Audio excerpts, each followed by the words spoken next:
Hello everyone. I know I haven't really uploaded a lot on this channel, and that's mainly because I'm posting a lot of stuff on my Instagram, but that's besides the point.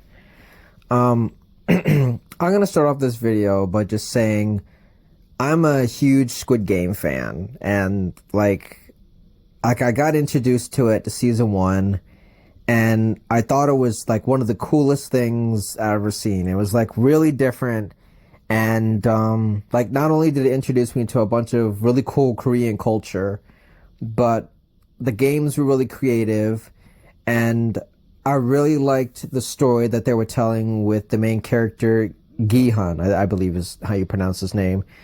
But if you check the date of this video, you'll probably realize that it's a couple days after the official release of Squid Game Season 3.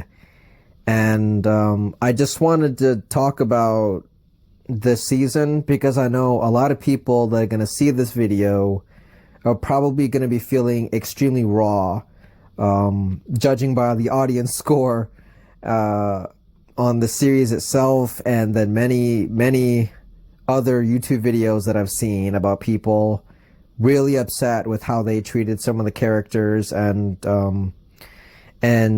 just the ending in general and how they treated Gi-hun's character, along with just the way that they ended the show as a whole, but like not really. I'm just gonna go ahead and get this and say this outright. I did not like Squid Game Season 3.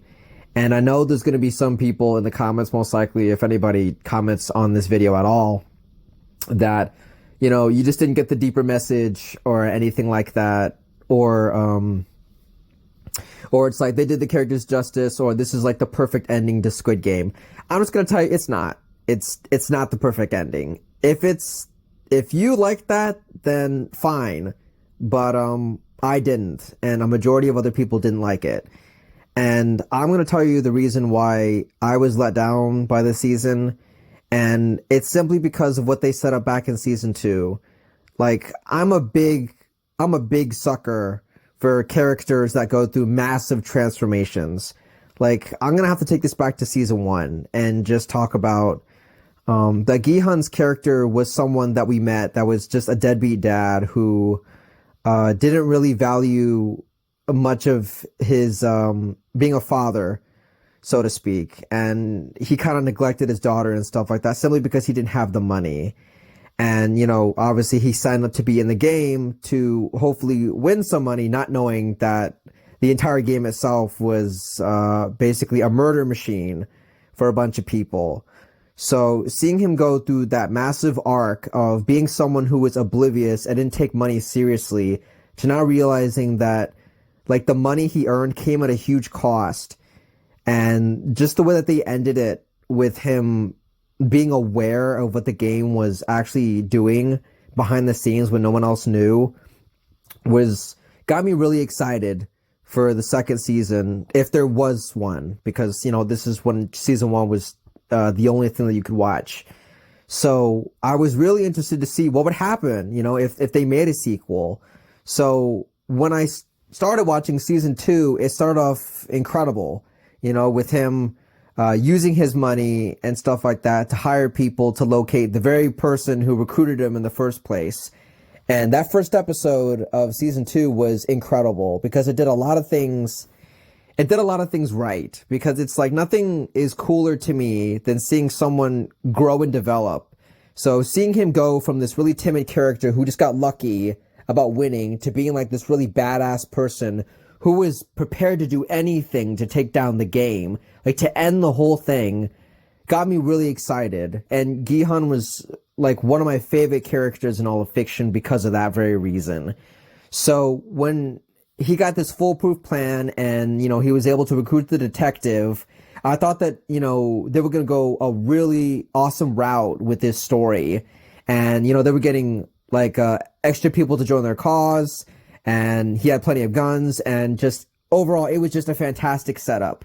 It wasn't perfect, but I like the direction that they were going. And when we got to the end of season 2, where Gi-hun's plan failed, I was honestly hoping that he would still have the same motivation that he had in the second season, because obviously he did all this to take down the game.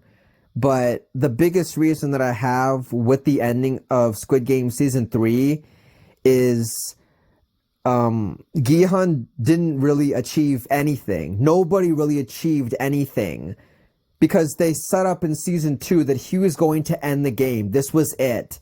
So when Squid Game season 3 aired, and like instead of him being driven, he was just a really broken person, and just the fact that he didn't even want to take down the game anymore was a really big issue for me. Because like, it's okay if they decide to take a character down like a broken road, because I think that's realistic. But I feel like I'm going to do a little comparison here to those that have seen Daredevil, like season 3, like the whole show. But I'm going to compare it to the end of that series, which is kind of the definitive end if you don't count the new Disney Plus show. Because in there, Matt is struggling with, wanting to kill Wilson Fisk. And throughout the whole show, or the third season at least, he's really struggling with that inner dilemma within himself. But at no point in the series does he ever end up breaking his code. So then when it comes down to him confronting Fisk, and he's pushed to the brink where he wants to kill Wilson Fisk, he doesn't do it. Because it's in his character, it's his moral code being challenged. But the fact that he didn't break, he didn't buckle underneath the pressure spoke a lot to me. And I'm sure that scene hits really hard for a lot of people, because it lets you know that despite the hardships that life will throw at you, no matter how hard things seem to get, you can always persevere until the end. And it's usually those that choose not to abandon their morals that will emerge victorious. They may not win physically, but the mental battle will speak volumes to those around you. Because it doesn't mean that you physically have to win, but everyone else will see that that was a very strong and righteous decision that you made. So I was hoping that in season 3 of Squid Game, that they were going to make him a broken character like Matt Murdock, but then in the end emerge victorious. And maybe not exactly survive. Like, I'm not saying Gihan should have lived, but at the very least, I think his sacrifice should have had more weight than what was put onto it. Now, if he died, shutting down the game once and for all, now that would have been a satisfying ending for me, because at the very least, he accomplished the goal that he set up to do. And just the fact that he didn't really end up saving anybody else, because I know he set out to save as many people as he could. Well, he didn't even end up doing that either, because, like, I know the message of season 3 is they were trying to make Gihan seem like, how can I put this? Like, they had the girl from the first season, the one that was killed by Gihan's best friend before the final game, and she shows up in like a vision, and she tells him, you're not that kind of person when he's about to kill the other contestants with the knife. That scene would have meant a lot to me if he didn't end up killing the guy in the hide and seek game, because it's like he ended up taking a life, which goes completely against why he entered the game the second time in the first place, which is to save as many people as he could. I get that he was upset that the other person that he was going after that he ended up killing was responsible for leading his best friend and the other people to their deaths. But still, just like Daredevil, I don't think he should have buckled underneath the pressure. I think he should have wanted to kill him, but he should have stuck to his morals, remembering why he entered the game in the first place. So that when his morals are challenged again, this time, with the other contestants threatening the baby, this would be Gihan's Kingpin moment, where Kingpin is, goading Daredevil to kill him, as the frontman was goading Gihan to kill the other contestants, but he wouldn't break. And I think that impact would have been a lot stronger. And the message at the end with him saving the baby and choosing to sacrifice himself, because he was choosing to put other people's lives before himself. So when he dies at the end, even if he didn't take down the game, I still would have been satisfied with at least that, because he didn't abandon his morals. But since he did earlier in the season, it just doesn't work. The whole message doesn't work, because he ended up killing somebody, even though he entered the game wanting to save as many people as he could. But then he just embedded all hope like halfway through. And overall, I just feel like the characters accomplished just nothing. And I know that this sounds like a super negative video, which it is. But for those that are feeling kind of raw and have made it this far into the video, I was just going to say, I don't know if this will happen, but I wanted to offer a little bit of hope for those people out there that may still be looking for a definitive ending.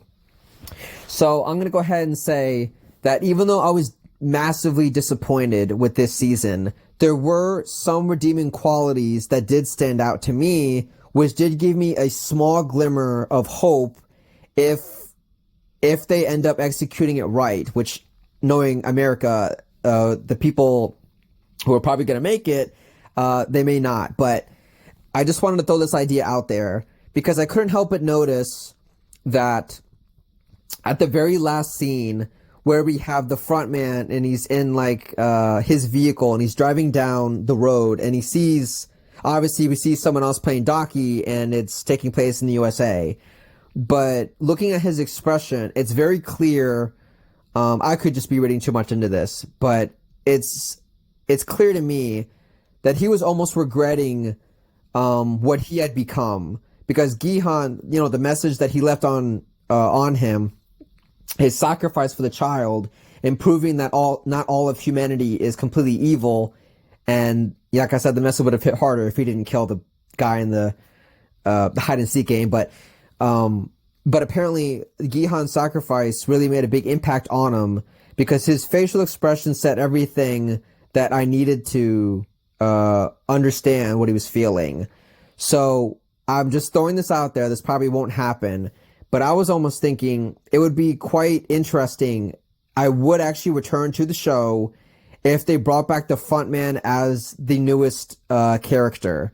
And the reason I'm saying that is it would be a perfect redemption arc for him.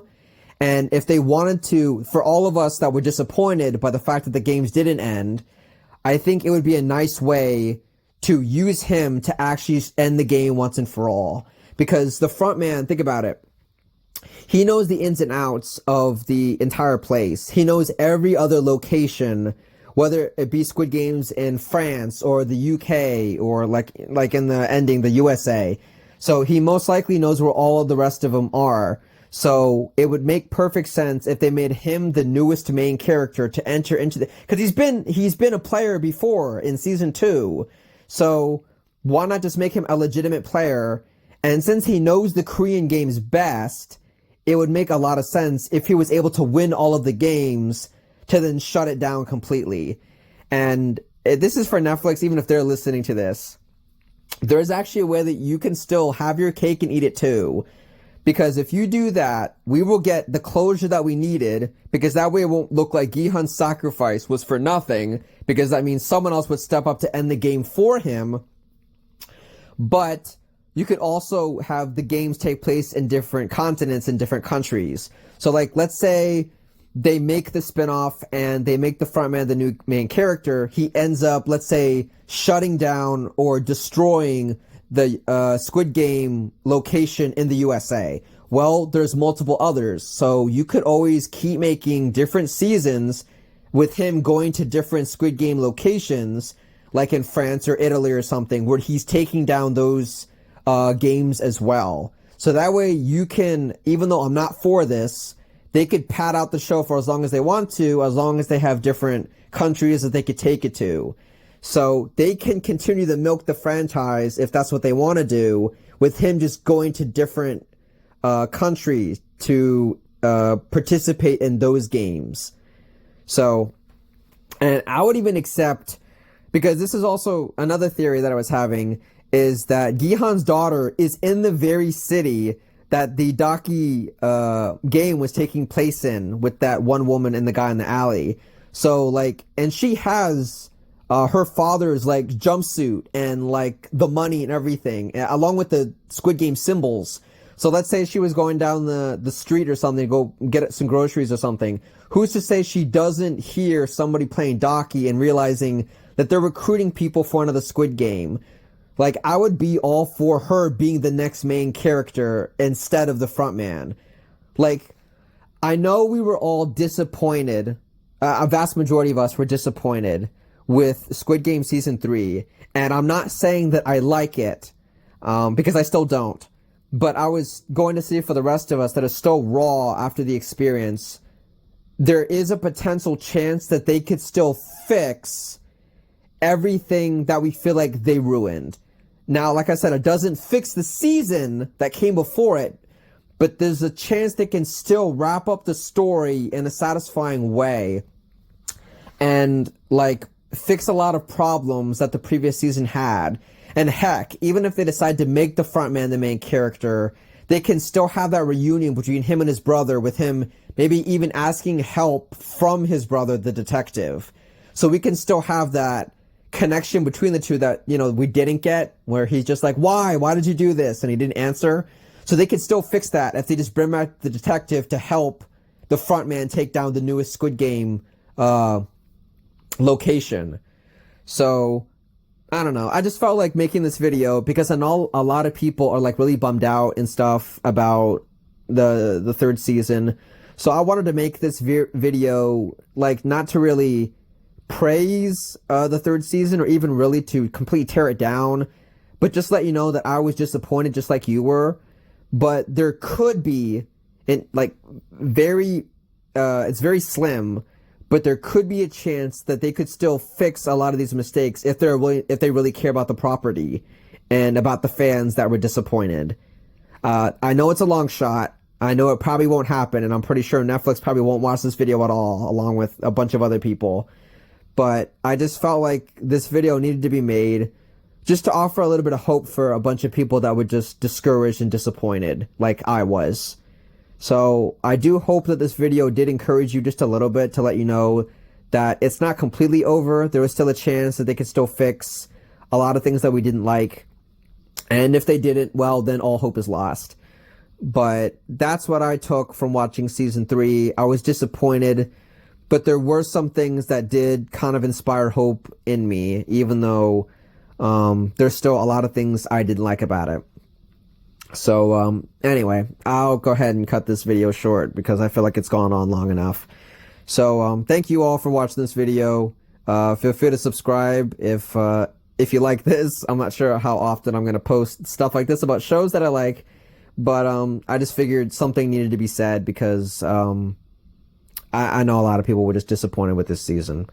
So, yeah, feel free to leave any comments or asking me something, or if you want to know more about my theory on how it could actually go or stuff like that. Or if you just want to leave me a bunch of negative comments and tell me that I'm a terrible person for not liking this season, feel free to let me know your thoughts. So, with that being said, I wish you all the best, and I'll see you guys in the next video. Bye.